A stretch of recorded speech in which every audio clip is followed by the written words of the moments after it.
Hello friends, welcome to our YouTube channel इंस्टीवडी। और आप लोग मुझे जानते हैं जैसे कि मेरा नाम है आयुष राज और मैं आईआईटी बॉम्बे का स्टूडेंट हूँ। आज हमारे साथ हमारे सीरीज इंस्टी एक्सप्रेस में जुड़े हैं प्राचीर अग्रवाल, जो कि आईआईटी भिलाई के स्टूडेंट हैं। और आज हम इस इंस्टी एक्सप्रेस के सीरीज में आईआईटी भिलाई के बारे में जानेंगे, वहाँ के स्टूडेंट से कि आईआईटी भिलाई कैसा कॉलेज है, वहाँ का माहौल कैसा है, वहाँ के लोग कैसे हैं, वहाँ के सीनियर्स कैसे हैं, एलुमनाइज कैसे हैं, और भी बहुत सारी चीजें। इस वीडियो को बनाने के पीछे हमारा मेन मकसद यही है कि हम कॉलेज के बारे में उनके स्टूडेंट से जाने, ना कि खुद से जाकर कोई भी रिव्यू दे दे रैंडम सा, जो कि यूट्यूब में आपको बहुत सारा मिल जाएगा ऐसे ही। तो ये हमारा जो सीरीज चल रहा है इंस्टी एक्सप्रेस, इसमें हमने बहुत सारे कॉलेजेस कवर कर लिए हैं अभी तक। अगर आपने नहीं देखे हैं तो जाकर उन्हें देखें, क्योंकि ये जो वीडियोज हैं, जो इंसाइट्स हैं, जो इंफॉर्मेशन हम देने जा रहे हैं या दे रहे हैं, ये काफी सटीक इंफॉर्मेशन है। और ये वहाँ के स्टूडेंट्स खुद बता रहे हैं, तो इसमें गलती होने की संभावना बहुत कम है, रादर देन कि कोई रैंडम बंदा यूट्यूब पे आकर सारे कॉलेज का रिव्यू दे जाता है। तो थैंक्स प्राचीर हमारे साथ जुड़ने के लिए। आई हेलो। थिंक बच्चे आपको काफी थैंक यू बोलेंगे इस वीडियो के बाद, क्योंकि आप बहुत ज्यादा कॉलेज के बारे में बताने वाले हैं, सच्चाई की कॉलेज कैसा है। क्योंकि बाहर से कॉलेज तो बहुत सुंदर दिखता है, अंदर जाने के बाद पता चलता है कि उसकी सच्चाई कुछ और है। तो इस सच्चाई के बारे में हम जानने के लिए हमने आपको बुलाया है। तो ये जो डिसीजन है कॉलेज चूज करने का या सिलेक्ट करने का कि मैं कौन सा कॉलेज जाऊं, बच्चे काफी ज्यादा कंफ्यूज रहते हैं कि मैं ये कॉलेज लूं या नहीं लूं, क्योंकि इससे मेरा लाइफ इफेक्ट होगा आगे का।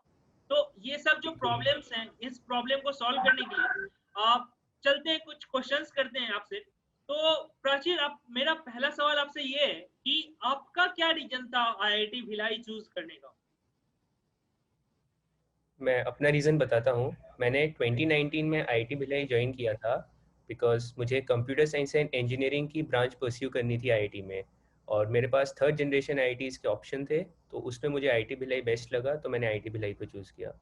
मुझे अपनी ब्रांच को प्रेफरेंस देना था, इसलिए मैंने आईआईटी भिलाई को चूज़ किया। ओके, तो जैसा कि सारे बच्चों का यही रहता है कि कुछ बच्चे कॉलेज प्रेफरेंस देते हैं, कुछ बच्चों को रहता है कि मैं नहीं, इसी ब्रांच का पर्टिकुलर मैं जाऊंगा, चाहे वो कोई अच्छा सा कोई भी कॉलेज मिल जाए जो उस समय बेस्ट हो। तो ये जो मेंटेलिटी है बच्चों की कि जो मिल जाए, ये बहुत गलत मेंटेलिटी है। इसी को हम सुधारना चाह रहे हैं कि जो मिल जाए वो नहीं, मेरे लिए जो बेस्ट है मैं वो लूंगा। क्योंकि मिलने के लिए बाजार में बहुत सारी चीजें हैं कि आप कुछ भी ले सकते हैं, बट आपके लिए वो सही है या नहीं, आप 2 साल के बाद पछताएंगे। इससे अच्छा है कि आप अभी एक इन्फॉर्म डिसीजन लें।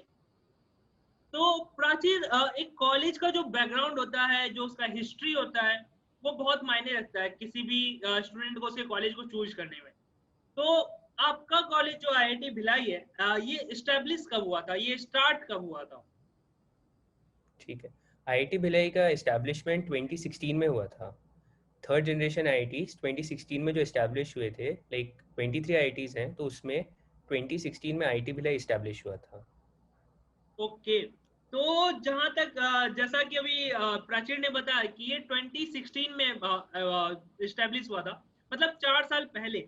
तो ये कॉलेज काफी ज्यादा नया है। यहाँ की इंफ्रास्ट्रक्चर्स जो वगैरह, या हॉस्टल रूम्स, या जो रूम्स वगैरह, या कॉलेज में जो भी इक्विपमेंट्स, ये सब, ये सारे नए होंगे, क्योंकि अभी सब चीज नया है, जो कि पुराने कॉलेजेस में ये सब चीजें नहीं रहती हैं। तो ये जो 2016 में स्टेब्लिश हुआ था ये कॉलेज, जहां तक मुझे पता है, मुझे थोड़ा आइडिया है कि इस कॉलेज का अभी तक अपना कैंपस नहीं है। ये कॉलेज किसी और कॉलेज के कैंपस में अभी चल रहा है। तो इसके बारे में थोड़ा बताएं। हाँ, मैं बताता हूँ। आईआईटी भिलाई अभी करेंटली रायपुर में गवर्नमेंट इंजीनियरिंग कॉलेज रायपुर के ट्रांजिट कैंपस में है। एंड इसका जो परमानेंट कैंपस है वो अभी अंडर कंस्ट्रक्शन है। एंड इट इज़ एस्टिमेटेड कि वो अभी 2 साल में कंप्लीट होगा। तो इन 2022 वी आर एक्सपेक्टेड कि हम लोग शिफ्ट हो जाएंगे अपने परमानेंट कैंपस में। एंड अभी हम लोग ट्रांजिट कैंपस में हैं with all the facilities and everything. तो ये जो ट्रांजिट कैंपस आप बोल रहे हैं, तो ये जो गवर्नमेंट कॉलेज है, तो क्या यहाँ भी ऐसा रहता है कि जैसे बाकी आईआईटी जो जिसके खुद के कैंपस है, क्या वैसे ही फैसिलिटीज अवेलेबल रहते हैं, या थोड़ा ऊपर नीचे रहता है? आपको फैसिलिटीज़ हॉस्टल को लेके, एकेडमिक ब्लॉक्स को लेके आपको सारी फैसिलिटीज़ उतनी ही मिलती हैं। लाइक अराउंड 80 to 90 एकड़ का स्पेस है।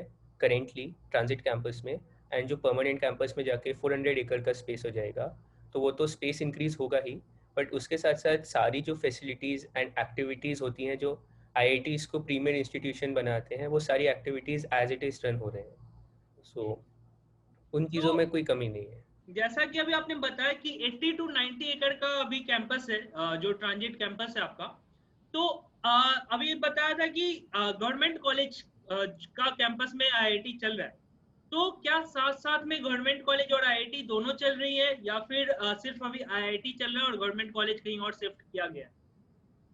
सिर्फ वहाँ पे अभी IIT ही चल रहा है। GEC का एक वहाँ पे बिल्डिंग है, बट वो इतना ज़्यादा यूज़ नहीं होता है, उनके स्टूडेंट्स का कभी कभार ही होता होगा। बाकी पूरा कैंपस IIT का ही रहता है, एंड 24/7 IIT स्टूडेंट्स कैन वो कहीं भी जा सकते हैं कैंपस के अंदर, एंड अल्टीमेटली वो IIT का ही कैंपस है अभी पूरा। ओके, तो बेसिकली ये जो अभी कैंपस है, ऐसा कुछ नहीं है कि ट्रांजिट कैंपस कुछ डिफरेंट है, तुम किसी और के कॉलेज में जाके पढ़ रहे हो, ऐसा नहीं है। ये ट्रांजिट कैंपस अभी तुम्हारा नहीं खुद का ऐसा ही कैंपस है, तुम इसे अपने कॉलेज की तरफ नहीं। मानो। और ये 80-90 एकड़ भी काफी बड़ा होता है, मैं बता दूं, क्योंकि अभी तक जो स्कूल्स वगैरह आप लोग पढ़े होंगे वो 2-3 एकड़ से ज्यादा, 2-3 एकड़ भी बहुत बड़ा स्कूल हो जाता है।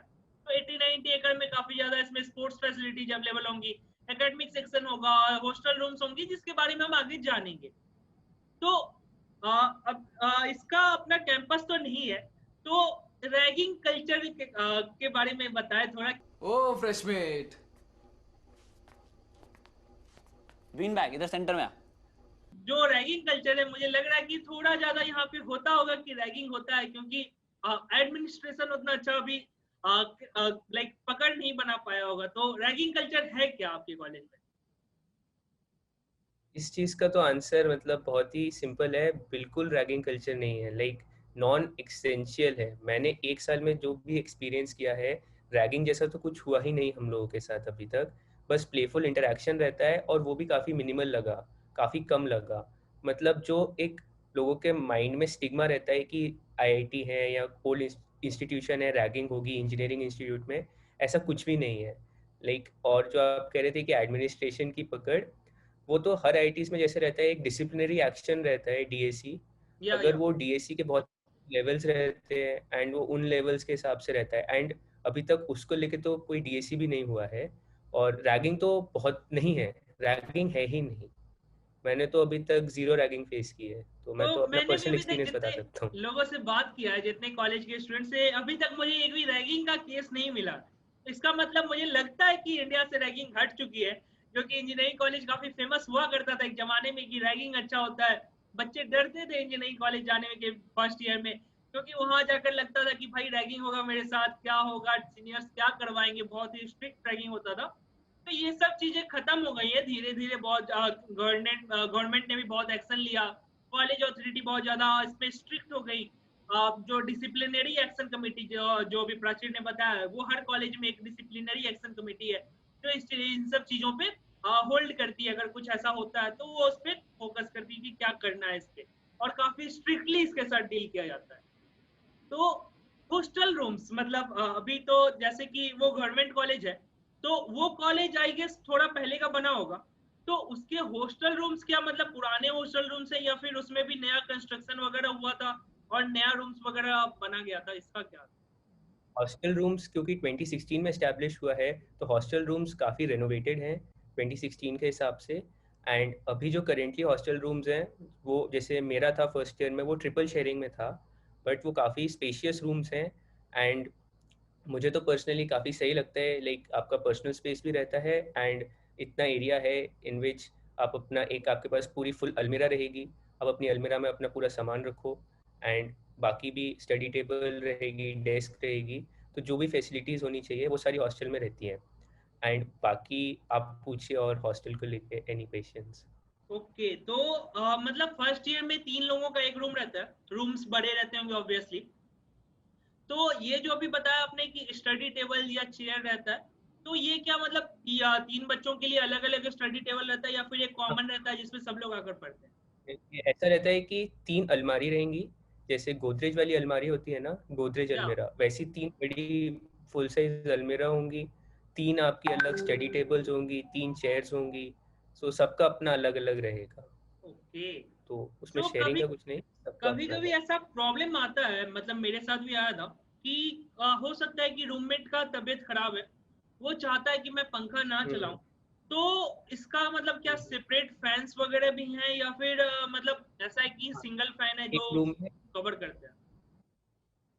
एक रूम में 2 फैंस हैं। एक ओके। रूम में 2 फैंस है कवर करने के लिए, तो एक साइड का बंद कर लो, एक साइड का चालू रखो। ओके, तो ये सब प्रॉब्लम होंगी तो वो म्यूचुअल कोऑपरेशन के साथ आप एक साइड का वो बंद कर मुझे दें और बाकी cooperation बेड उधर करते कर हैं। ले, तो उससे आपको दिक्कत नहीं होगी। और रूम्स तो काफी अच्छे हैं आपके कॉलेज के, मतलब बाकी जो फर्स्ट जनरेशन आईआईटी है उनके रूम्स इतने अच्छे नहीं है। तो रूम्स के साफ सफाई के बारे में, मतलब ये साफ सफाई करने के लिए क्या कोई वर्कर है, या फिर यहाँ पे भी खुद से करना पड़ता है? मतलब बच्चे क्या सीख हम्म, कर जाए साफ सफाई करना, कैसा? ऐसा रहता है, मैं बताता हूँ। यहाँ पर ऐसा है कि क्लीनिंग स्टाफ रहता है, तो आपका ऑलमोस्ट हर डे के बेसिस पे क्लीनिंग होती है रूम्स की। आपके रूम में एक बार झाड़ू होगी, पोछा होगा, वो हर दिन या हर 1-2 दिन में होता रहता है। तो विंग भी क्लीन होता है, रूम भी क्लीन होता है, और हेल्पर्स रहते हैं, सेफ्टी वो वर्कर्स रहते हैं, वो क्लीन करते हैं। तो हाउसकीपिंग स्टाफ रहता है, तो वो पूरा क्लीन कर देता है रूम। ओके, तो काफी ज्यादा फैसिलिटीज हैं यहाँ पर कि डेली कोई आकर रूम साफ कर रहा है तुम्हारा, तुम काफी राजा वाली फीलिंग आती है कि भाई मुझे तो बस पढ़ना है और मजा करना है, बाकी सारा टेंशन तो मेरा खत्म हो जाता है। तो मुझे लगता है कि फीस थोड़ा ज्यादा होगा, मतलब बाकी आईआईटीज के कंपेरेटिवली, क्योंकि बाकी आईआईटीज में इतने अच्छे फैसिलिटीज नहीं है अभी। तो फी स्ट्रक्चर पे थोड़ा बात कर लेते हैं। तो पर सेमेस्टर फी कितना लगता है? पर सेमेस्टर फीस तो जैसे सारे आईआईटीज का रहता है कि आपका ट्यूशन फीस तो 1 लाख ही रहता है पर सेमेस्टर, या और उसके एडिशनल रहता है। तो मेरा हिसाब से मेरे आईआईटी का 1,40,000 तक जाता है जनरल का फीस। मतलब उसके अलावा ट्यूशन फीस के अलावा अराउंड 40,000 नेट होता होगा, सो अराउंड 1,40,000 रहता है। ओके। और अभी तो जैसे, क्योंकि अभी ये वाला सेमेस्टर पार्शियली ऑनलाइन हो चुका है, तो उस हिसाब से उसमें भी चीज़ें, उसमें भी लाइक थोड़ा कम हो चुका है। लाइक हॉस्टल वाली फीस अभी नहीं ली है, तो वो सारी चीज़ें कम हो गई हैं। एंड इसी टाइप से रहता है, 1.4 lakhs का अराउंड ही रहता है पर सेमेस्टर जनरल में। ओके, तो 1.4 lakhs रहता है ये फॉर जनरल स्टूडेंट जो वहां पे पढ़ते हैं। तो हो सकता है कि स्टूडेंट्स अफोर्ड नहीं कर पाए, क्योंकि 1,40,000 फीस एक मिडिल क्लास फैमिली के लिए थोड़ा ज्यादा हाई है पर सेमेस्टर। और 2 सेमेस्टर जो कि साल में होता है, तो ये 2,80,000, मतलब अप्रोक्सीमेटली मान ले तो 3 लाख के तरह 3 लाख तक हो जाता है। तो स्कॉलरशिप्स वगैरह की कुछ व्यवस्था है क्या बच्चों के लिए जो अफोर्ड नहीं कर पाएंगे ये फीस? स्कॉलरशिप्स तो बहुत सारे रन होते रहते हैं। लाइक इंस्टीट्यूशन में ऐसा रहता है कि देर आर बहुत सारे स्कॉलरशिप्स रहते हैं जो आपके फर्स्ट सेमेस्टर की जीपीए पे रहते हैं, आपके जे एडवांस के रिजल्ट के ऊपर भी रहते हैं। तो उसमें भी कुछ 1-2 स्कॉलरशिप्स रहते हैं। एंड उसमें बस ऐसा रहता है कि आपका इनकम कैपिंग रहता है, लाइक 6 to 8 lakhs का आई गेस इनकम कैप रहता है। उसके बेसिस पे आपको स्कॉलरशिप्स मिलते हैं। और बाकी तो फिर आईआईटी का फीस स्ट्रक्चर बहुत ज़्यादा जो वेरिएशन रहता है, वो तो वैसे भी काफ़ी वेवर ऑफ्स करते ही हैं, डिपेंडिंग कि स्टूडेंट कितना पे कर सकता है। तो वो तो आईआईटी कल्चर है, तो या उसमें तो मुझे कुछ नहीं बोलना चाहिए, वो तो आईआईटीज में ही रहता है सारा। तो बेसिकली यहाँ भी वही हालत है कि अगर कोई बच्चा अफोर्ड नहीं कर सकता फी पेमेंट करना, तो उनका फी माफ हो जाता है एक तरह से, मतलब फुल वेवर हो जाता है। एंड आई गेस कि मेस का जो फीस होता है जो इंक्लूडेड है 1,40,000 में, वो मेस चार्जेस वगैरह भी रिड्यूस हो जाते हैं और आई गेस जीरो हो जाते हैं अगर कोई बंदा अफोर्ड नहीं कर सकता। मतलब पैसों के लिए पढ़ाई नहीं रुकती है इस कॉलेज में, नहीं रुकती। से बोल सकते हैं। तो बिल्कुल। मेस का खाना, मतलब मेस का खाना जो है ये आपके चेहरे पे मुस्कुराहट भी आ गई है, इसी का प्रमाण है।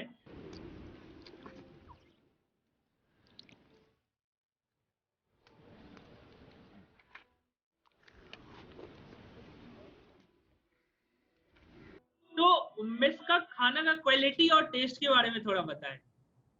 अच्छा, तो पहले तो इस क्वेश्चन का आंसर, जो अगर फ्रेशर्स देख रहे हैं तो उसके लिए तो ऐसा है कि आप मेस के खाने की बात जब करेंगे, जब आप घर का खाना छोड़ते हो, तो आपको मेस का खाना कभी अच्छा नहीं लगेगा। सबसे पहले तो ऐसा हर जगह होगा, वो तो है ही। बट उसके बाद ऐसा रहता है कि मेस में जो भी खाना है, ऐसा नहीं है कि वो खराब है, आप खाते रहोगे तो मतलब आपको पहले तो अच्छा लगेगा, लाइक पहले 2-3 मंथ तो आपको बहुत ठीक रहेगा, बट जब वो रेपिटेशन आपके दिमाग में आना स्टार्ट होगा तो वो हर जगह ही आपको अच्छा नहीं लगता या आपका मूड नहीं करता। बाकी all and all quality wise quality ठीक रहती है खाने की हमेशा, आपको खाने की क्वालिटी में कॉम्प्रोमाइज़ नहीं मिलेगा, क्वालिटी आपको अच्छा मिलता है खाने का। एंड टेस्ट के ऊपर वो आपके खुद के ऊपर भी डिपेंड करता है कि आपको खाने का क्या टेस्ट है। सो उसमें वो स्टूडेंट टू स्टूडेंट भी वेरी कर सकता है। तो रिपीटेशन के कारण बच्चों को मतलब कभी कभी घर पे भी अगर डेली एक ही सब्जी बन रही है तो बच्चों को लगता है कि यार क्या बन रहा है, मतलब टेस्ट खराब है। तो ये रिपीटेशन के कारण हो सकता है कि बच्चों को लगे कि टेस्ट खराब है। और जनरली यही होता है कि जब बच्चे हॉस्टल्स वगैरह में रहते हैं तो खाना रिपीट होने लगता है, तो उनको लगता है कि यार बहुत गंदा खाना है, जबकि खाना एवब एवरेज रहता है। तो ये जो मेन्यू है, ये मेन्यू क्या हर वीक का फिक्स्ड मेन्यू है या फिर हर वीक चेंज होता है? वैसे तो मेन्यू फिक्स्ड रहता है वीकली, परमानेंट हूँ सर। एक हर वीक का हर दिन का मेन्यू रहता है, डे सुबह से लेकर शाम तक का, रात तक का। और बाकी ऐसा रहता है कि हर मंथ मेस कमेटी की मीटिंग्स होती हैं, तो मेस कमेटी मीटिंग्स में जो भी चेंजेस सजेस्ट करते हैं उस हिसाब से मेन्यू अपडेट होता जाता है। लाइक सीज़न के हिसाब से अगर सीज़न चेंज होता है तो मेन्यू में भी चीज़ें चेंज होनी ज़रूरी होती हैं, तो उस हिसाब से मेस कमेटी की मीटिंग्स होती हैं एंड मेन्यू में चेंजेस अपने आप होते हैं उस हिसाब से। ओके। मैं ये चीज़ इसलिए कह सकता हूँ क्योंकि मैं मेस कमेटी में था लास्ट ईयर, मतलब फर्स्ट ईयर में, तो मुझे एक साथ थोड़ा एक्सपीरियंस है। लाइक आप लोगों को मेस वर्कर्स के साथ, मेस कोऑर्डिनेटर्स के साथ बैठना होता है, आप अपने पॉइंट्स रखते हो, वो अपने पॉइंट्स रखते हैं, तो उस हिसाब से फिर वो मेन्यू डिसाइड होता है ताकि स्टूडेंट्स को कोई दिक्कत ना हो। तो मतलब बाकी जो कॉलेजेस हैं, लाइक जो फर्स्ट जनरेशन आईआईटीज है, मैं उनका बता दूं कि वहां पर जो मेस का रेगुलेटर होता है, मतलब जो लाइक क्वालिटी रेगुलेट करता है, वो बच्चे ही करते हैं। मतलब स्टूडेंट्स का एक कमेटी रहता है, तो वो जाकर हर वीक मेन्यू बनाते हैं। मतलब लाइक मेरे कॉलेज में भी यही है, एंड मैं बाकियों से भी बात किया था, तो हर वीक स्टूडेंट्स खुद से मेन्यू बनाते हैं। तो वो चीज मेन्यू यहाँ पे मतलब सीजन वाइज चेंज होता है। बट जो क्वालिटी है या हाइजीन जिसे कहते हैं, तो वो हाइजीन वाला चीज मतलब लाइक स्टूडेंट्स जाके चेक करते हैं और रेगुलर विजिट होता है क्या इसमें? हाँ, हाइजीन को लेके ऐसा रहता है कि यहाँ पर भी जो मेस कमेटी बनती है वो स्टूडेंट्स की रहती है। एंड मेस कमेटी में हम लोग ये डिसाइड करते हैं कि किसी एक की स्पेशल विजिट रहेगी हर वीक में, या वीक का कोई डे फिक्स होता है, या कभी सरप्राइज विजिट होती है, तो जाके मेस को देखना, वर्कर्स कैसे काम कर रहे हैं, कितनी क्लेनलीनेस फॉलो हो रही है, वो सारी चीज़ें हम लोग देखते रहते हैं। और फिर उसके बाद जैसे हर वीकली तो मेस कमेटी में भी अपडेट्स रहते हैं कि कुछ हुआ तो इन्फॉर्म किया या नहीं हुआ, तो वो सारी चीज़ें यहाँ पर भी रहती हैं कि मेस कमेटी वो पूरा रेगुलेट करती है उस चीज़ को कि दिक्कत ना आए, क्योंकि वो प्राइवेट कॉन्ट्रैक्टर है और वो स्टूडेंट्स के लिए खाना दे रहा है, तो वो एक कमेटी है जो अच्छे से उसको रेगुलेट करती है। तो बेसिकली यही है कि मेस कमेटी जो है वो जाकर कॉन्ट्रैक्टर के साथ या मेस वर्कर्स के साथ रेगुलेट करती है और हाइजीन चेक करती है। और कहीं ये हाइजीन वगैरह में अगर मतलब कुछ गंदा हो गया या फिर कभी खाने में कुछ इंसेक्ट वगैरह आ गया, तो इस पे काफी लाइक हार्श फाइन्स रहते हैं जो वेरी करते हैं। तो ये हर कॉलेज का जनरल है।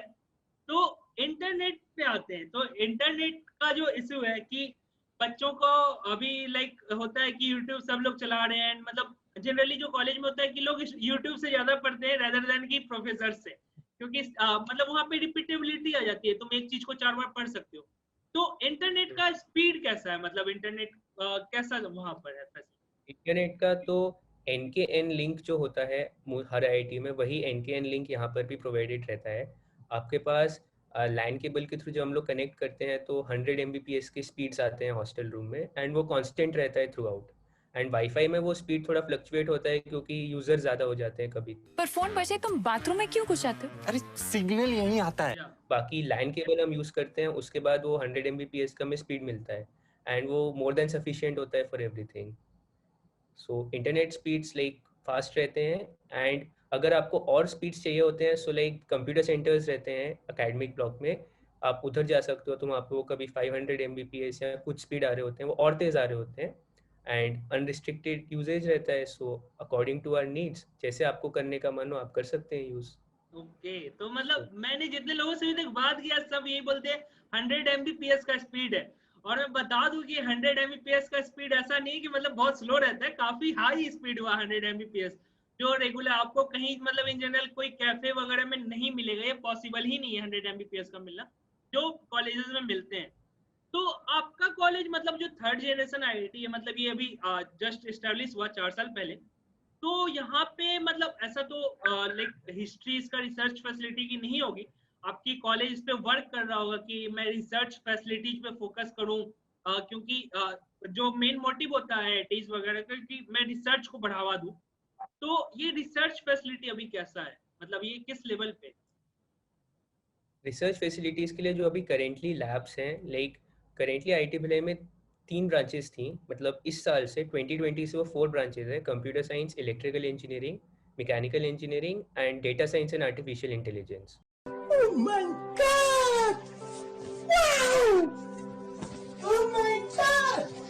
सो ये 4 ब्रांचेस हैं एंड रिसर्च के हिसाब से लाइक कंप्यूटर्स के लिए तो अभी लैब्स हैं, कंप्यूटर सेंटर्स हैं, इलेक्ट्रिकल इंजीनियरिंग की भी इलेक्ट्रिकल लैब्स हैं, मैकेनिकल इंजीनियरिंग की पूरी वर्कशॉप्स हैं एंड उसमें इक्विपमेंट्स आते रहते हैं और प्रोफेसर्स अपने रिसर्च करते रहते हैं एंड स्टूडेंट्स को भी इन्वॉल्व करने के लिए काफ़ी सारे आपको प्रोजेक्ट्स मिलते रहते हैं।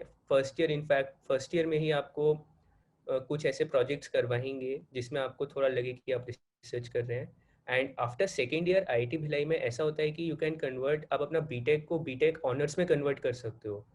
तो उसको जब आप कन्वर्ट करते हो तो आपको एक रिसर्च प्रोजेक्ट करना पड़ता है किसी प्रोफेसर के अंडर एज अ सुपरवाइजर। तो फिर आपको रिसर्च फैसिलिटीज़ को यूज़ करना ही पड़ेगा उनके साथ एंड और वो बहुत से लोग ऑप्ट भी करते हैं उस प्रोग्राम के लिए, तो वहाँ पर वो फैसिलिटीज़ हैं।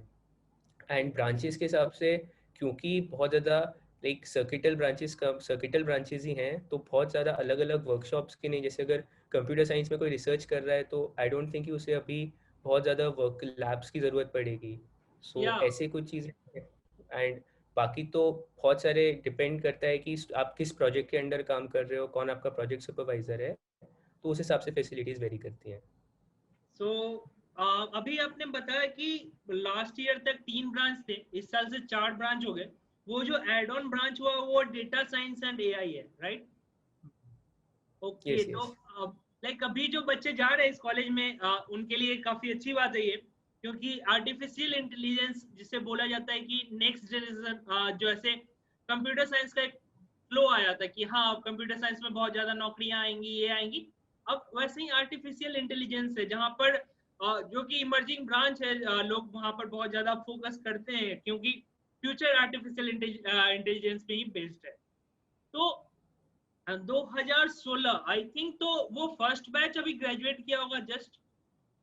हाँ, इसी साल 2020 में फर्स्ट बैच ग्रेजुएट हुआ था। ओके, तो ये जो सीनियर जूनियर का जो रिलेशन है, मतलब अगर मुझे किसी सीनियर से हेल्प चाहिए, क्योंकि मतलब एक कॉलेज लाइफ जो होता है वहाँ पे प्रोफेसर टीचर से ज्यादा एक सीनियर हेल्प करता है। सीनियर वहाँ पे मतलब वो सीनियर बड़ा भाई कह ले या फिर पापा कह ले, मतलब कुछ भी कह ले, सर मैडम, तब वो जो है ना वो सीनियर बहुत ज्यादा हेल्पफुल होता है। तो मतलब यहाँ पे सीनियर्स कितने ज्यादा हेल्प आपको किए थे मतलब आपकी कॉलेज लाइफ में? मुझे तो एक साल में सीनियर्स का काफ़ी हेल्प रहा था। यहाँ पर जैसे ही आप इंस्टीट्यूट ज्वाइन करते हो एक स्टूडेंट मेंटरशिप प्रोग्राम रहता है पोलारिस नेम से। तो उस स्टूडेंट मेंटरशिप प्रोग्राम में हर 5 to 6 स्टूडेंट्स को एक सेकेंड ईयर का student as a student mentor allot होता है। तो आप जैसे इनिशियल डेज में जब आपको लगता है कि आप ज़्यादा सीनियर्स को नहीं जानते, तो आप कोई भी क्वेरी, कुछ भी डाउट, कुछ भी होता है, आप अपने स्टूडेंट मेंटर से पूछ सकते हो। तो वो आपके लिए हमेशा एक्सेसिबल रहते हैं और वो आपको बहुत अच्छे से गाइड करते हैं। जस्ट एज लाइक आप कह रहे थे कि वो बिग ब्रदर टाइप जो बोल रहे थे, हाँ वो उस तरीके से आपको गाइड करेंगे, सब चीज़ बताएंगे क्योंकि आप उनके मेंटर्स हो। तो वो स्टूडेंट मेंटर्स रहते हैं एंड वो हेल्प करते हैं अपने मेंटीज की। और उसके बाद कल्चर की जो बात है, सीनियर के साथ आप इंटरेक्शन में कभी कोई दिक्कत नहीं है, आप कभी भी किसी को अप्रोच कर सकते हो, आप नाम से बुलाओ, आप कैसे भी बुलाओ किसी को, वो कोई माइंड भी नहीं करता। एंड इट्स जस्ट कि आप अच्छे टर्म्स में रहो एंड इट्स ऑल गुड। मतलब आप कभी भी किसी सीनियर को अप्रोच कर सकते हो, कोई दिक्कत नहीं होती है। मैंने तो तो ये ऑब्जर्व किया है। बेसिकली मतलब मुझे जिस सीनियर से कोई भी हेल्प चाहिए, चाहे वो किसी क्लब का सीनियर हो या फिर मुझे लाइक कुछ क्रिएटिव या फिर कल्चरल की कोई एक्टिविटीज सीखनी है, तो मैं डायरेक्टली सीनियर को अप्रोच करके बोल सकता हूँ और वो जनरली सिखा देते हैं। अगर उनके पास टाइम रहता है तो जनरली वो हेल्प करने के लिए रेडी रहते हैं, वो खुद चाहते हैं कि मैं किसी का हेल्प कर दूँ। क्योंकि मेरे कारण अगर किसी का हेल्प हो रहा तो सब लोग चाहते हैं कि मैं हेल्प कर दूं। तो आपका जो कैंपस है वो ठीक है, गवर्नमेंट कॉलेज है जो कि अभी आईआईटी के अंदर ही है, वो पूरा आईआईटी ही चलता है। तो इसमें सिक्योरिटी वगैरह भी आई थिंक आईआईटी का ही होगा, वो जितने भी सिक्योरिटी पर्सनल्स वगैरह रहते हैं। तो यहाँ पे जो लड़कियां रहती है, मतलब जो लड़कियां आएंगी कॉलेज में या फिर जो कॉलेज में पहले से रहती हैं, तो उसका जो सेफ्टी का कंसर्न है, मतलब क्योंकि पेरेंट्स में ये जनरल कंसर्न रहता है वो अपने बेटियों के लिए कि बच्चियां सेफ है कि नहीं वो कॉलेज में, क्योंकि पहले कोई सेफ रहेगा तभी तो आगे जाकर वो पढ़ेगा, अगर सेफ नहीं रहा तो वो पढ़ेगा नहीं। रायपुर इन जनरल शहर बहुत ही अच्छा सेफ माना जाता है। तो आपका कॉलेज मतलब कितना ज्यादा सेफ है? आप इसको रेट करें 1 to 10 में, 10 बीइंग द सेफेस्ट, इस पे रेट करें। फॉर गर्ल्स अगर आप पूछ रहे हैं so I would rate it 10. Safety is never a concern. Like girl safety के लिए हमेशा रहता है, there are always guards in hostels. Female guards भी रहते हैं, मेल गार्ड्स भी रहते हैं, एंड प्रॉपर रजिस्टर मेंटेन रहते हैं हर चीज़ के. सो सेफ्टी का कभी कुछ इशू नहीं आता. एंड मैं जैसे हॉस्टल रेगुलेशंस का बताता हूँ. Like all other IIT campuses में मेरे हिसाब से ऐसा कहीं नहीं रहता कि आपके पास हॉस्टल का कोई इन टाइमिंग रहता हो. लाइक मेरे हॉस्टल में तो नहीं है. लाइक आप गर्ल्स हॉस्टल हो या बॉयज़ हॉस्टल, आप किसी भी टाइम पे हॉस्टल से जा सकते हैं, बस आपको एक साइन करना है एंड आप कैंपस के अंदर कितने भी टाइम पे बाहर जा सकते हैं. You have to go out और फिर वापस आने पे आपको बताना है. लेकिन सिक्योरिटी पूरे टाइम रहती है, आपके पास गार्ड्स हर जगह रहेंगे कैंपस में. तो ऐसा कुछ नहीं होता है कि किसी को कभी दिक्कत हो. एंड पेरेंट्स को जो कंसर्न्स रहते हैं कि सेफ होगा, वो सारी चीज़ें तो बहुत अच्छे से मेंटेन्ड है. तो उसके हिसाब से तो सही है सब.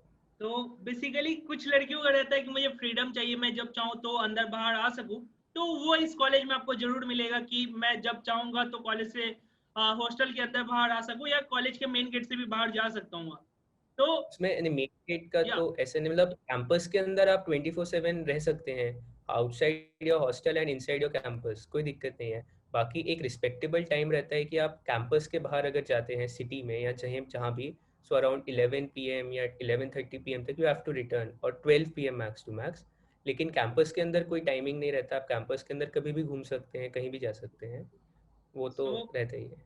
बहुत सारे कॉलेज में ऐसा रहता है कि हॉस्टल से भी निकलने में ये बैरियर रहती है कि 10 बजे के बाद लड़कियां नहीं निकल सकती।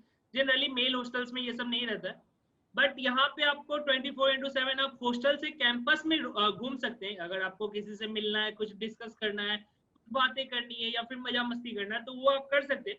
बट कैंपस से बाहर आप 12 बजे के बाद नहीं जा सकते। अगर आप बाहर गए हुए हैं तो 12 बजे से पहले आपको कैंपस वापस आना पड़ेगा। ये बेसिकली आपके ही सेफ्टी के लिए है, आपके कंसर्न के लिए है कि आप सेफ रहें बाहर सिटी में। अथॉरिटी नहीं चाहती है कि आप ज्यादा जाकर कुछ आपको प्रॉब्लम फेस करना पड़े। तो ये सब रूल्स एंड रेगुलेशंस इसी चीज के लिए बनाए जाते हैं। ऐसे हालात में बेहतर यही है कि वक्त रहते इंसान सतर्क होकर अपने जज्बात को काबू में रखकर अपने कदम पीछे हटा ले और अपनी जिंदगी को एक नई दिशा की तरफ मोड़ने की कोशिश। तो आपका कॉलेज का डिसेबल्ड फ्रेंडली है क्या?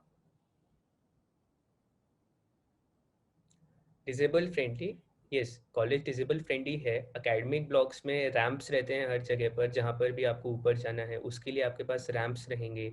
और उसके बाद स्टूडेंट्स भी काफ़ी हेल्प करते हैं. लाइक अगर कोई डिसेबल स्टूडेंट है तो उसको पहले आपको इन करना है, तो वो सारी तो म्यूचुअल कंसेंट की भी बात होती है. और बाकी रैंप्स वगैरह हर जगह प्रोवाइडेड हैं, तो उसकी कोई दिक्कत नहीं है फॉर डिसेबल्ड स्टूडेंट्स, ताकि वो अच्छे से एक्सेस कर सके फैसिलिटीज़ को. सो इसका मतलब यही कि कॉलेज 100% डिसेबल्ड फ्रेंडली है। अगर किसी कोई फिजिकली हैंडीकैप्ड है या फिर कभी किसी को चोट वोट लग जाती है पैर में, वो चल नहीं पाता, व्हील चेयर उसे यूज करना पड़ता है, तो वो सब चीज की सुविधाएं आपको इस कॉलेज में जरूर मिलेंगी। तो अभी आते हैं कॉलेज के प्लेसमेंट पे। अभी क्योंकि एक जस्ट रिसेंटली एक फर्स्ट बैच जो ग्रेजुएट किया है, तो इसका क्या प्लेसमेंट का क्या सिनेरियो था? क्या प्लेसमेंट अच्छी थी आपके हिसाब से या एवरेज थी, बिलो एवरेज थी? आप इसको बताएं। फर्स्ट टाइम प्लेसमेंट हुआ था आईआईटी भिलाई का. As a first placement around 112 students were eligible for placement. तो उसमें से काफ़ी स्टूडेंट्स, कुछ स्टूडेंट्स तो फॉरेन एमएस के लिए गए, कुछ स्टूडेंट्स एमबीए स्टडीज़ के लिए गए हैं, कुछ स्टूडेंट्स अपना UPSC and other competitive exams का प्रिपेयर कर रहे हैं, लाइक जैसे कलेक्टिव पूल होता है हर जगह पर, एंड जो बाकी स्टूडेंट्स कैंपस प्लेसमेंट्स में बैठे थे, सो अराउंड 60+ कंपनीज आए थे एंड 75+ ऑफर्स भी थे उनके लिए, और एवरेज प्लेसमेंट भी अराउंड 12 to 13 lakhs था ओवरऑल, फ्रॉम जितना मुझे आइडिया है अभी तक। लाइक आपको आईआईटी इंस्टीट्यूशंस आपको डेटा डिपेंड करता है, एंड बाकी जितना मुझे पता है उस हिसाब से तो ऐसे ही है। तो फर्स्ट प्लेसमेंट के हिसाब से तो काफ़ी अच्छा था, because it was the first time that IIT Bhilai had it's placement, और आगे वाले ईयर्स में। So basically first time placement था इनके लिए भी, कॉलेज के लिए भी एक चुनौती थी कि कैसे प्लेसमेंट्स जाएंगे, स्टूडेंट्स के लिए भी था कि यार यहाँ एलमनाई नेटवर्क नहीं है, मैं कैसे प्लेसमेंट लगाऊंगा, या पहले से कंपनीज वगैरह नहीं आती। तो यहाँ पे तो आईआईटी भिलाई काफ़ी अच्छा खड़ा उतरा, क्योंकि 12-13 लाख का एवरेज प्लेसमेंट अगर आप फर्स्ट टाइम में दे रहे हो तो काफ़ी अच्छा है। और ये हर साल हर साल ये अच्छा ही होगा, ये बेटर होगा, क्योंकि एलमनाइज जाएंगे, कंपनीज में एलमनाइज रहेंगे तो वहाँ पे वो हेल्प आता है। तो कॉलेज का जो लोकेशन है, अभी जो कॉलेज में जहाँ आप लोग रहते हैं, इस कॉलेज का क्या लोकेशन क्या है? मतलब ये टाउन में है या फिर आउटस्कर्ट्स में है? जो कॉलेज, जो आईआईटी भिलाई का लोकेशन है, वो तो जैसे बाकी कैंपसेस की तरह सिटी से थोड़ा आउटसाइड ही है, बट एयरपोर्ट से आईआईटी भिलाई रीच करने में अराउंड 20 मिनट्स लगते हैं, 20 to 25 मिनट्स एट मैक्स। तो एयरपोर्ट से तो वो पास ऐसे पड़ता है, और अगर आपको सिटी में जाना हो तो अराउंड 15 to 20 मिनट्स में आप रायपुर मेन सिटी में चले जाते हैं, जिसके बाद आपको पूरा सिटी एक्सेसिबल होता है, फैसिलिटीज़ जितनी भी आपको एक्सपेक्टेड होती हैं, जो भी आपको करना हो, तो 15 to 20 मिनट्स का टाइम लगता है कैंपस से। सो वो इतना भी दूर नहीं है आउटस्कर्ट्स में कि आपको बहुत ज़्यादा टाइम लगे। सो यही है। तो ये जो आपका नया कैंपस है जो 2022 तक एस्टेब्लिश हो जाएगा, उसका लोकेशन क्या है? मतलब वो आई गेस मतलब आउटस्कर्ट्स में ही होंगे, क्योंकि उतना बड़ा एरिया शहर में रहना थोड़ा मुश्किल है। 2022 में जो कैंपस है वो भिलाई में ही रहेगा, जो दुर्ग छत्तीसगढ़ भिलाई है, वहाँ पर होगा परमानेंट कैंपस। सो वो रायपुर सिटी से अराउंड 40 मिनट्स ड्राइव रहता है कैंपस, तो उस हिसाब से वो चीज़ें तब वेरी करेंगी। अभी ट्रांजिट का तो मैं आपको बता रहा था कि एयरपोर्ट से, रेलवे स्टेशन से एंड सिटी से वो इतना ड्यूरेशन रहता है। सो अभी करेंटली 2 इयर्स के हिसाब से तो यही रहेगा।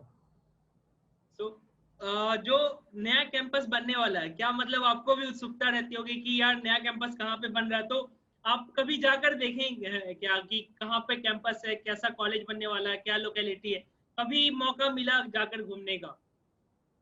एक बार जाने का मौका था, तो उसमें हम लोगों ने जब लैंड एलोकेशन हो चुका था, लाइक लैंड बाउंड्री हो गई थी, उस टाइम पे देखा था।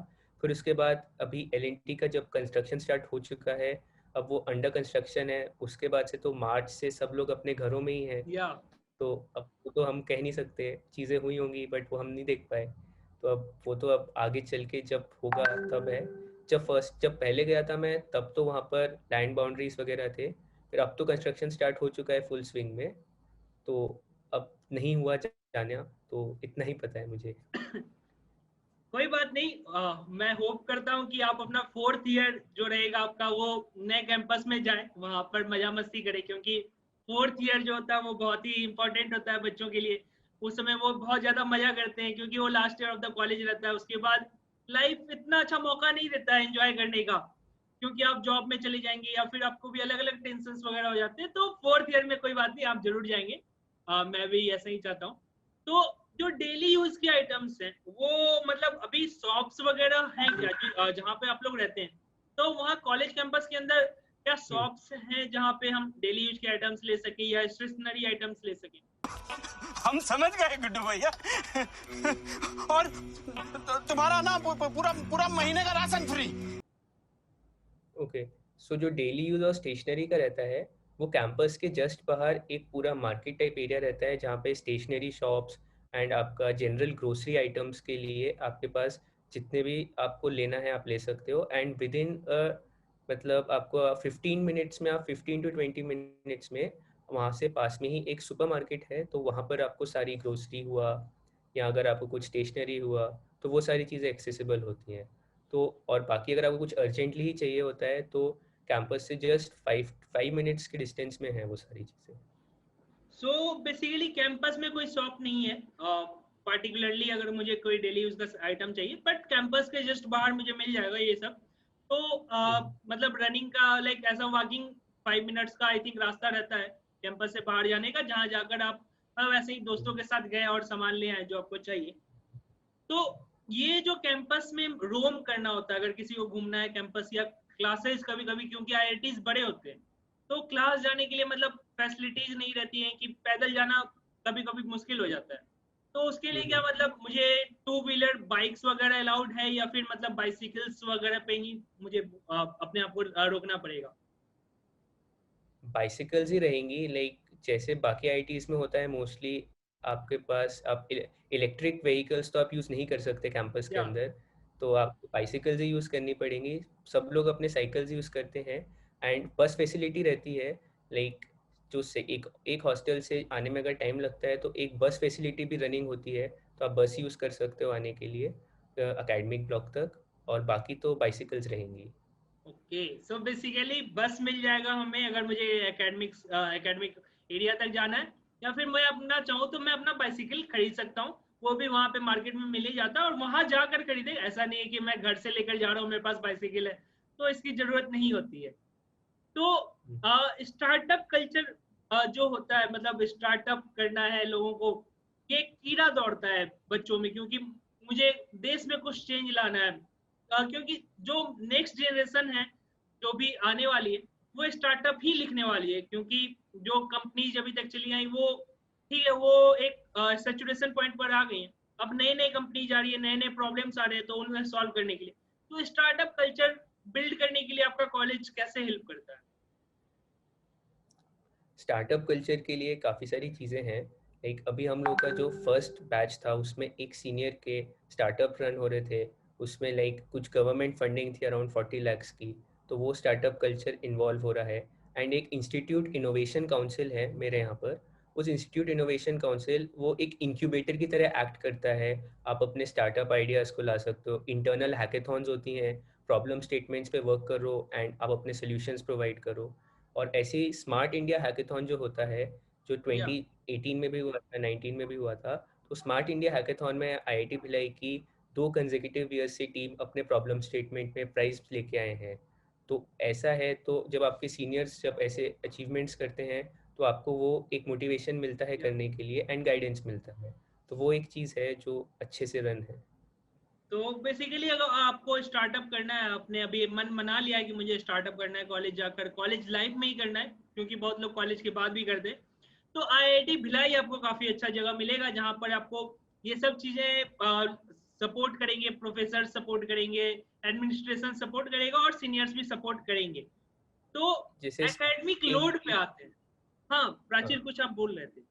हाँ, मैं इसमें एक चीज़ ऐड ऑन कर रहा था, या जो बिल्कुल। स्टार्टअप्स में हम बात कर रहे थे कि फैकल्टी के स्टार्टअप्स भी इन्वॉल्व रहे हैं। लाइक अभी कुछ टाइम पहले हुआ था कि कुछ फैकल्टीज के भी अपने स्टार्टअप रन हो रहे हैं, उनका भी एक स्टार्टअप कुछ चल रहा है, तो फैकल्टी स्टार्टअप्स भी हैं। सो ओवरऑल आपको एनवायरनमेंट मिलेगा, आप स्टूडेंट्स की तरह आप फैकल्टीज़ के साथ भी इन्वॉल्व हो सकते हैं उनके स्टार्टअप्स में, या अपने वर्क कर सकते हैं आइडियाज़ पे, तो वो ओके, सारी चीज़ें अवेलेबल हैं।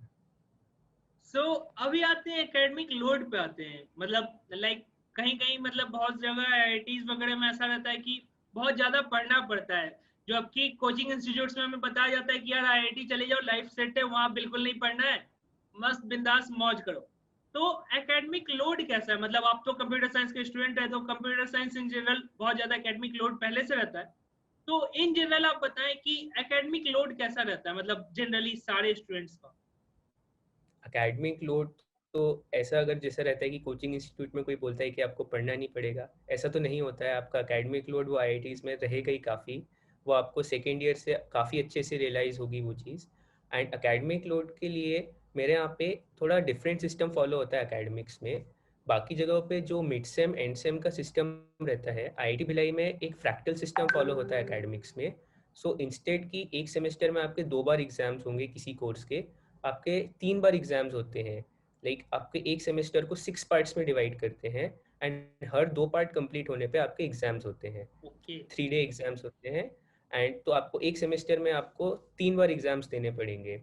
और फिर वो कोर्सेज भी आपके ऐसे रन नहीं होते हैं कि कुछ कोर्सेज होंगे जो पूरा सेमेस्टर रन होंगे, कुछ कोर्सेज होंगे सिर्फ फर्स्ट 2 पार्ट के लिए रन होंगे तो उनके एग्ज़ाम्स थोड़े जल्दी होके वो ख़त्म हो जाएंगे। तो ऐसा रहता है, और एकेडमिक लोड उस हिसाब से वेरी करता रहता है कि आपका किसी पार्ट ऑफ सेमेस्टर में एकेडमिक लोड काफ़ी हो जाएगा, किसी पार्ट ऑफ सेमेस्टर में आपका एकेडमिक लोड कम हो जाएगा। लेकिन मिड सेम एंड सेम नहीं होता है, सेमेस्टर में 3 बार एग्जाम्स होंगे। तो like first after first third, फिर उसके बाद 2/3 के बाद, और फिर उसके बाद लास्ट में। तो ऐसा है यहाँ पे एकेडमिक सिस्टम। सो बाकी कॉलेज में मैं बता दूं कि जो प्राचीर ने भी बताया कि 2 एग्जाम्स होते हैं। तो जनरली जितने भी IITs NITs है वहाँ पे एक सेमेस्टर जो कि 4 मंथ का होता है जनरली। तो इसमें एक मिड सेम होता है जो 2 मंथ के बाद होता है, और एक एंड सेम होता है जो 4 मंथ के बाद होता है। ये सेमेस्टर होता है। बाकी इन सेमेस्टर बहुत सारे छोटे छोटे एग्जाम्स रहते हैं जिनके अलग अलग वेटेज रहते हैं। बट IIT भिलाई में ये चीज नहीं है। IIT भिलाई में मिड सेम एंड सेम नहीं होता। यहाँ पे 3 इन सेमेस्टर एग्जाम्स होते हैं और इसके बाद एक एंड सेम भी होता है। तो ये जो 3 एग्जाम्स है नहीं ये नहीं, इंक्लूडेड एंड रहता है। सेम नहीं होता क्या? मतलब जो एंड सेमेस्टर एग्जाम है ना, जैसे एक एंड सेमेस्टर हुआ वो लास्ट में हो गया, थर्ड एग्जाम, और उसके बाद सेकेंड और फर्स्ट एग्जाम्स भी रहते हैं, और बीच में क्विजेज हुए और वो सब चीज़ें तो चलती रहती हैं, या लाइक वो कोर्स कंपोनेंट्स में आते हैं। बाकी अगर जो रिटन एग्जाम्स होते हैं, जो आपको 3 डे के स्लॉट में आपके लगातार एग्जाम्स होते हैं, वो सेमेस्टर में आपको 3 बार फेस करना पड़ता है। ओके। सो अभी मुझे समझ में आया अच्छा से कि जो मिड सेम रहता है, ये मिड सेम की जगह 2 और एग्जाम आ जाती हैं जिनका वेटेज थोड़ा कम कर दिया जाता है, और एक एंड सेम होता है लास्ट में। तो ये 3 एग्जाम्स मिलाकर होती है, क्योंकि मतलब इन जनरल ऐसा होता है कि मिड सेम और एंड सेम 2 एग्जाम होता है, तो बच्चों का जो 2 एग्जाम पे मतलब उनको ओवरऑल जज नहीं किया जा सकता। तो कभी कभी होता है कि अलग 2-3 पेपर और बढ़ा दिया जाए जिससे कारण उनको अच्छे से जज कर सकते हैं, क्योंकि ज्यादा इवैल्यूएशन रहेगा, ज्यादा पेपर्स रहेंगे तो उनको अच्छे से हम लोग इवैल्यूएट कर पाएंगे कि कौन किस लेवल में खड़ा उतरता है। और ये बच्चों के लिए भी है कि वो मिड सेम में एक बार में 2 महीने का पूरा नहीं पढ़ने की जरूरत है, छोटे छोटे पार्ट्स में पढ़ें, और ये बच्चों के लिए भी काफी हेल्पफुल है और फैकल्टीज के लिए भी ये हेल्पफुल है। तो कॉलेज फेस्टिवल पे आते हैं। तो कॉलेज फेस्टिवल, जैसा कि हमारे ऑडियंस को भी पता है कि ये बहुत ही इम्पोर्टेंट होता है कॉलेज सिलेक्ट करने में। तो जो कॉलेज फेस्टिवल होता है, क्योंकि बच्चे कॉलेज में जाते हैं, सेलिब्रेट करते हैं, तो ये जो कॉलेज फेस्टिवल है आपका कॉलेज में कैसा होता है, मतलब बता दे पहले उसका नाम क्या है? मेरे कॉलेज जो IIT भिलाई में कॉलेज फेस्टिवल होता है उसका नाम है मिराज। मिराज नाम से कॉलेज फेस्टिवल है। वो 2018 में स्टार्ट हुआ था। 2018 में उसका फर्स्ट एडिशन था, 2019 में इस बार सेकेंड एडिशन था। वो एनुअल टेक्नो कल्चरल रहता है। सो उसमें बहुत सारी एक्टिविटीज़ रहते हैं आपके, बहुत अलग अलग टाइप के एक्टिविटीज़ होंगे, formal activities, informal activities, DJ nights और स्पेशल गेस्ट। मतलब वो सारी चीज़ें जो हर जगह होती हैं फेस्ट में, वो सारी चीज़ें यहाँ पर भी होती हैं। एंड miraz.in वेबसाइट है, उस पर अच्छे से एक्सप्लोर कर सकते हैं स्टूडेंट्स, जिसे भी देखना हो लास्ट ईयर के टीजर्स, ट्रेलर्स, आफ्टर मूवीज़, तो वो सारी चीज़ें देख सकते हैं। एंड जो हर जगह के फेस्टिवल्स में होता है, आपको 3 डे का कार्निवल मिलता है, वो यहाँ पर भी रहता है। सो इससे ज़्यादा और क्या बोलूँ। तो बेसिकली यहाँ पर मतलब कुछ कॉलेजेस में ऐसा होता है कि टेक्निकल फेस्ट अलग होता है, कल्चरल फेस्ट अलग होता है, स्पोर्ट्स का फेस्ट अलग होता है। यहाँ पर ये IIT भी मतलब बहुत पुराना नहीं है, ये अलग आगे जाकर जरूर 1-2 साल में इनका भी अलग अलग सेपरेट फेस्टिवल्स होना शुरू हो जाएगा। यहाँ पे टेक्निकल और कल्चरल को मिलाकर टेक्नो कल्चरल फेस्ट एक फेस्ट होता है, जो कि आई गेस मतलब काफी बड़ा होगा, मतलब क्योंकि स्टूडेंट्स जो अभी IIT में आएंगे उनको मतलब ऐसा है कि वो जो सबसे छोटा फेस्ट भी होता होगा जिस कॉलेज में ना, वहां पे भी उनको देखकर लगता होगा भाई ये कितना बड़ा फेस्ट है। और IITs का तो अपना रुतबा है कि वहां पे जो फेस्ट होगा वहां पे एक ब्रांड रहता है, तो वो तो बड़ा होगा ही। तो यहाँ पे भी जो टेक्नो कल्चरल फेस्ट है जो 3 दिन का होता है, ये काफी बड़ा होता है अपने में। और आप मतलब ऐसा है कि यहाँ पे भी जाके आप एंजॉयमेंट कर सकते हैं, DJ नाइट होता है, तो मजा मस्ती पूरा उतना ही आपको यहाँ पे भी मिलेगा। सिर्फ यही है कि थोड़ी क्वांटिटी कम हो जाएंगे फेस्टिवल्स के, 2-3 की जगह आपको एक बार ही मौका मिलेगा। बट कोई बात नहीं, आप अलग अलग IITs में भी जाकर फेस्टिवल अटेंड कर सकते हैं, सिर्फ आपको अगर फेस्टिवल अटेंड करना है, क्योंकि आपका इसके आगे करियर डिसाइड कर रहा है। तो आप जस्ट फेस्टिवल पे कॉलेज चूज ना करें कि मुझे यहाँ पे बहुत अच्छा फेस्टिवल मिल रहा है इसलिए मैं ये कॉलेज लूंगा।